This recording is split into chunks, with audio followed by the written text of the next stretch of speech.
This video is made for English and Hindi medium students, so both language is used.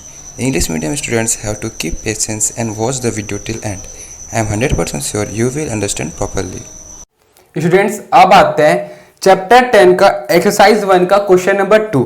Question number 1 और उसका basic concept हम previous video में देख चुके थे। जो जैसा कि मैं आपको पहले ही बता चुका हूं कि ये जो चैप्टर है वो इस वर्ष बोर्ड एग्जाम से हटा दिया गया है ड्यू टू कोविड-19 कोरोना वायरस के कारण, ठीक है। लेकिन आप अगर इसका कॉन्सेप्ट अगर चाहे तो आप पढ़ सकते हैं, ठीक है, क्योंकि ज्ञान कभी भी फालतू नहीं होता, ठीक है। वैसे भी अगर ये कोविड-19 कोरोना वायरस नहीं रहता तो ये चैप्टर आपको पढ़ना ही पड़ता, ठीक है ना। ये कॉन्सेप्ट तो आपको जानना ही होता। तो वो तो कोविड-19 के कारण आपको ये चैप्टर को रिड्यूस कर दिया गया है, जो कि स्कूल जाना नहीं पड़ रहा है अभी, इसलिए, ठीक है, इसलिए कोर्स थोड़ा कम किया गया है। अब देखते हैं चैप्टर 10 का एक्सरसाइज 1 का क्वेश्चन नंबर 2, है ना। देखिए क्या दिया है। मेरे पास हिंदी मीडियम का बुक है तो मैं हिंदी में बोल रहा हूँ, इंग्लिश मीडियम वाले भी इसको समझ सकते हैं। बस आपके पास इंग्लिश मीडियम का बुक होना चाहिए, सॉल्यूशन जो है समझ में आपको भी आएगा, ठीक है। देखिए क्या दिया है, एक ऊर्ध्वाधर स्तंभ यानी कि एक वर्टिकल पोल बोल सकते हैं, ठीक है, एक वर्टिकल टावर या पोल बोल सकते हैं, ठीक है। एक वर्टिकल टावर जिसकी ऊंचाई 3h मीटर है। तो पहले डायग्राम बनाते हैं। मैं आपको पहले ही बता चुका हूं प्रीवियस वीडियो में कि इस क्वेश्चन को अगर बनाना है, ऐसा क्वेश्चन को बनाना है इस चैप्टर का, तो सबसे पहले आपको क्वेश्चन को समझना होगा और क्वेश्चन को समझ के डायग्राम बनाना होगा, फिर सॉल्यूशन अपने आप बनेगा, ठीक है ना। देखो कैसे होगा, एक ऊर्ध्वाधर स्तंभ यानी कि एक वर्टिकल पोल दिए सपोज, या टावर बोल सकते हैं, ठीक है। एक वर्टिकल पोल है जिसकी ऊंचाई 3h मीटर है। तो इसका ऊंचाई, सबसे पहले तो इस पोल का नामकरण कर देता हूं, ए बी नाम दे देता हूं, ठीक है। और इसका जो हाइट है वो 3h है, ठीक है, 3h मीटर है।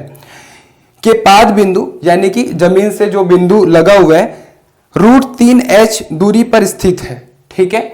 तो हमें क्या दिया है, एक ये जो पोल है वो एक बिंदु से, सपोज यहां पे एक बिंदु है, उससे कितना दूरी पर है, उससे √3h दूरी पर है, ठीक है, √3h दूरी पर स्थित है। किसी बिंदु से स्तंभ के शिखर का उन्नयन कोण ज्ञात कीजिए, ठीक है। तो ये जो पोल है और ये बिंदु है, दोनों के बीच का डिस्टेंस कितना दिया है, √3h बोला गया था दूरी।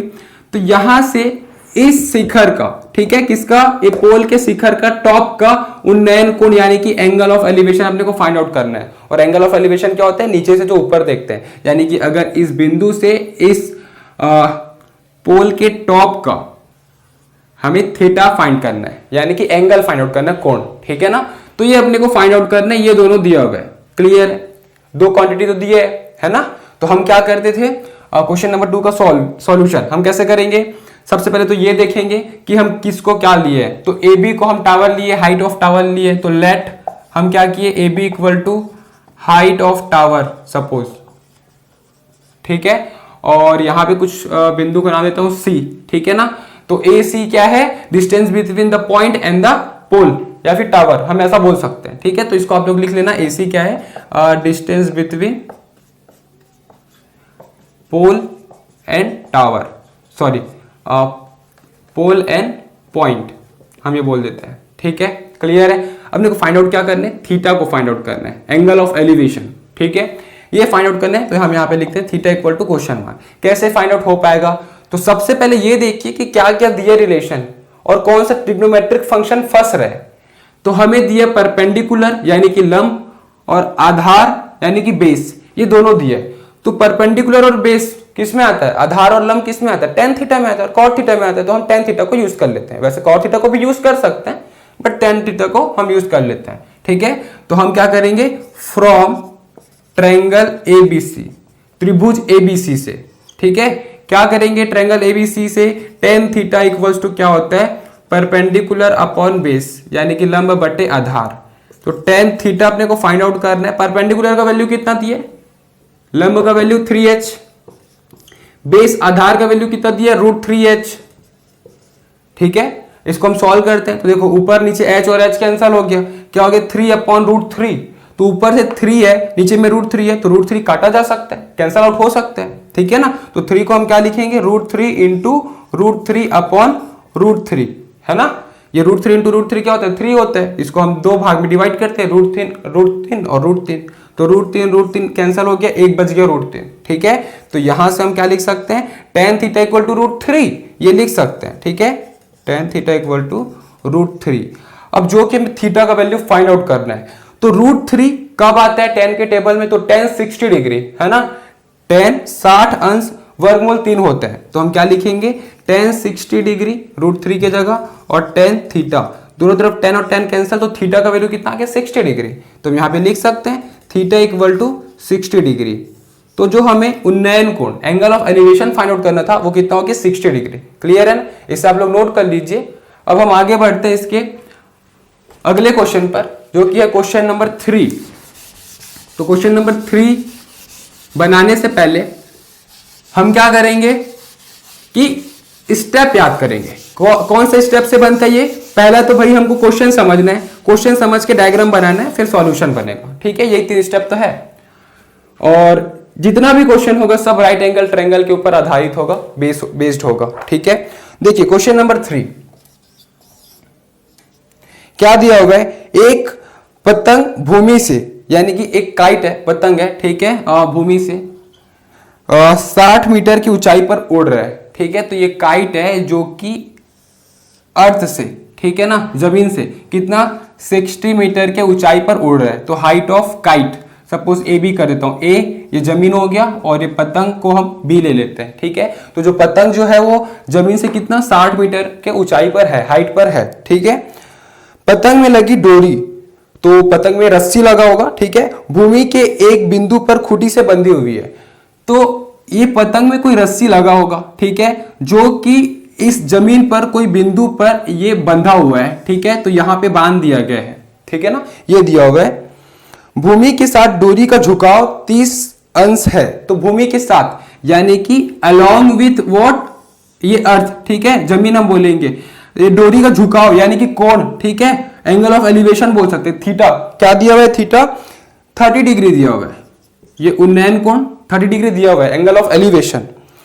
तब यह मानकर कि डोरी पूर्णतः तनी हुई है, हम ये मान रहे हैं कि ये जो डोरी है, ये जो रस्सी है ना, टाइटली है, ठीक है, तनी हुई है। ऐसा नहीं कि वो डोरी ऐसा है। ठीक है, अगर ऐसा होगा तो हाइट ज्यादा होगा, और हाइट हम फिर ऐसे में नाप नहीं सकेंगे, इसलिए ये बोला गया है कि ये जो डोरी होगा, ये जो रस्सी होगा, वो टाइटली है, ठीक है, स्ट्रेट है एकदम।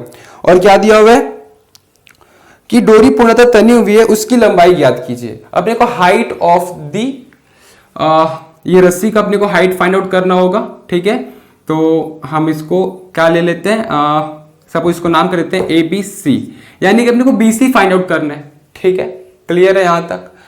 तो इस रस्सी का हम ऊंचाई ज्ञात करेंगे, ठीक है, कि कितना लंबा है वो, लंबाई ज्ञात करेंगे। तो सबसे पहले AB इक्वल्स टू क्या हो जाएगा, पतंग की ऊंचाई, पतंग की ऊंचाई जमीन से, हम ये लिख लेंगे। ठीक है, और BC क्या हो गया, रस्सी, और यही अपने को फाइंड आउट करना है, रस्सी की जो लंबाई है। क्लियर है, और हमें ये दोनों का डिस्टेंस दिया होगा, आई थिंक, देखते हैं दिया है क्या, हम 60 मीटर की, नहीं ठीक है ना, ये अपने को फाइंड आउट ये करना है, ठीक तो है, ठीक। क्लियर है, तो देखिए हमें क्या दिया हुआ है, ये परपेंडिकुलर दिया हुआ है, ठीक है, ये थीटा दिया हुआ है। अपने को फाइंड आउट क्या करना है, यहाँ पे अब आधार फाइंड आउट नहीं करना है, यहाँ पे दोनों का डिस्टेंस बिटवीन फाइंड आउट नहीं करना है, अपने को ये फाइंड आउट करना है, क्या, हाइपोटेनस, यानी कि कर्ण फाइंड आउट करना है अपने को। ठीक है, और हाइपोटेनस और परपेंडिकुलर का रिलेशन कब होता है, साइन थीटा पे होता है। ठीक है ना, साइन थीटा क्या होता है, परपेंडिकुलर बाई हाइपोटेनस होता है। साइन भी लिख सकते हैं, कॉसेक भी लिख सकते हैं। अगर कॉसेक लिखेंगे तो पहले हाइपोटेनस अपॉन परपेंडिकुलर लिखेंगे, लेकिन अपन साइन थीटा लेकर चलते हैं। ठीक है, तो हम क्या करेंगे, फ्रॉम ट्रायंगल ABC, त्रिभुज AB से हमें क्या दिख रहा है, साइन थीटा यूज होगा। क्यों, क्योंकि यहाँ पे जो रिलेशन बन रहा है, जो फाइंड आउट करना है, और जो दिया गया है वो परपेंडिकुलर हाइपोटेनस का दिया हुआ है, तो साइन थीटा क्या होता है, परपेंडिकुलर अपॉन हाइपोटेनस, यानी कि लंब बटे कर्ण। ठीक है, तो sine theta equal to, theta का वैल्यू अपने को दिया हुआ है, क्या दिया है 30 डिग्री, परपेंडिकुलर क्या दिया है 60 डिग्री, और सॉरी डिग्री नहीं मीटर है ना, सॉरी वो डिग्री नहीं होगा मीटर होगा क्योंकि लेंथ है ना। हाइपोटेनस अपने को फाइंड आउट करना है कितना BC, ये अपने को फाइंड आउट करना है। तो BC क्या हो जाएगा, इस तरफ चले जाएगा क्योंकि अपने को फाइंड आउट करना है, तो BC एक तरफ बाकी सब एक तरफ। साइन 30 डिग्री क्या होता है, तो ट्रिग्नोमेट्री टेबल से अगर आप देखोगे साइन 30 डिग्री का वैल्यू तो 1/2 होता है, ठीक है। तो ये हो जाएगा 1/2 इसका वैल्यू, और 60 अपॉन BC, हमें BC का वैल्यू चाहिए, क्रॉस मल्टीप्लाई हो जाएगा यानी कि त्रिज्या गुणा, तो BC इस तरफ आ जाएगा, तो BC इक्वल टू 60 इंटू 2, तो BC इक्वल टू 120 मीटर हो जाएगा। और BC क्या है, ये लेंथ ऑफ दी क्या बोलेंगे, रस्सी का लंबाई है, ठीक है ना। तो हम ये बोलेंगे कि अतः पतंग से बंधी हुई रस्सी की लंबाई 120 मीटर होगी। क्लियर है। तो इस प्रकार से बनेगा क्वेश्चन नंबर 2 और 3, इसे आप लोग नोट कर लीजिए। और अगर आपको ये सॉल्यूशन समझ में आया, वीडियो समझ में आया, तो वीडियो को लाइक करिएगा, चैनल को सब्सक्राइब करिएगा, और जितना ज्यादा हो सकेगा तो शेयर करिएगा।